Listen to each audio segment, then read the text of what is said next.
Konnichiwa minasan, selamat datang lagi di channel Edipini, channelnya Kesuse dan X Magang.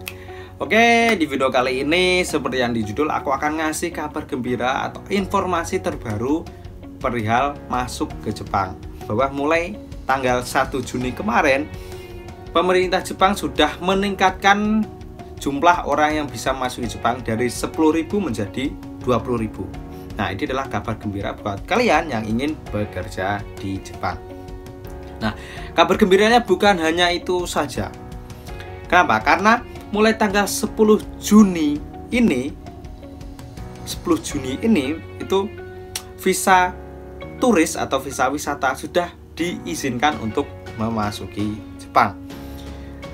Terus ada kabar gembira lagi selain itu, bahwa mulai 1 Juni ini karantina sudah tidak berlaku lagi dan tes PCR di bandara sudah tidak berlaku lagi. Jadi kalian tidak harus melewati fase-fase yang sangat lama dan sangat berat saat memasuki Jepang. Oke, bagaimana sih berita lengkapnya? Mari kita bahas bareng-bareng.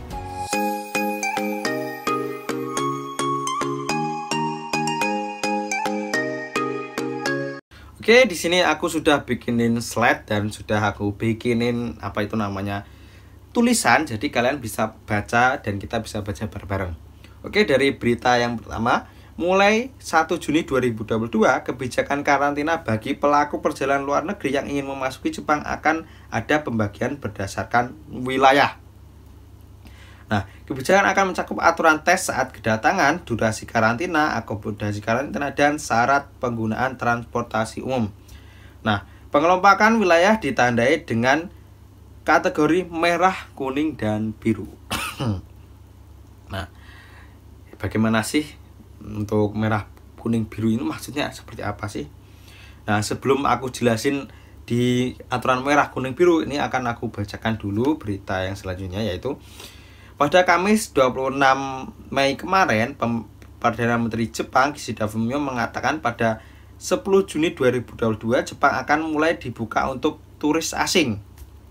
Namun hanya pengunjung dengan paket wisata yang diizinkan untuk masuk sementara waktu demi mencegah penyebaran virus. Jumlah batas harian masuk Jepang yang ditingkatkan menjadi 20.000 orang pada 1 Juni dan nantinya jumlahnya akan mencakup turis asing. Nah, jadi ada kabar gembira buat kalian yang ingin berlibur ke Jepang. Kalian sudah diizinkan masuk mulai tanggal 10 Juni. Tapi syaratnya kalian harus berkelompok alias mengikuti paket wisata. Jadi kalian nggak bisa sendiri-sendiri. Harus ikut paket wisata. Jadi berkelompok.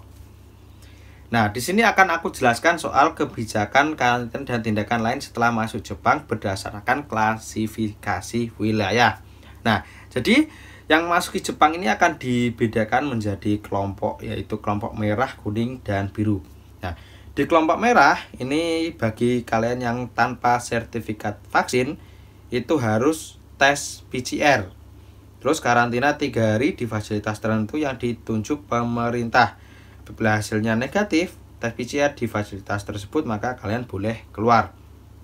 Terus apabila kalian dengan sertifikat vaksin, maka kalian perlu tes juga dan perlu karantina 3 hari. Jadi untuk wilayah yang dikategorikan merah, kalian masih diwajibkan untuk karantina.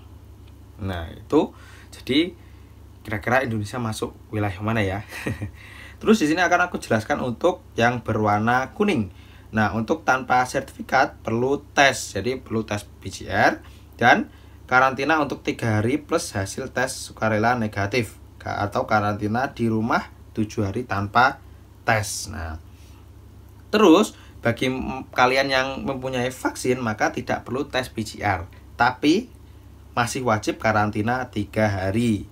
Nah, jadi itu untuk negara yang wilayah kuning. Dan sekarang yang berwarna biru.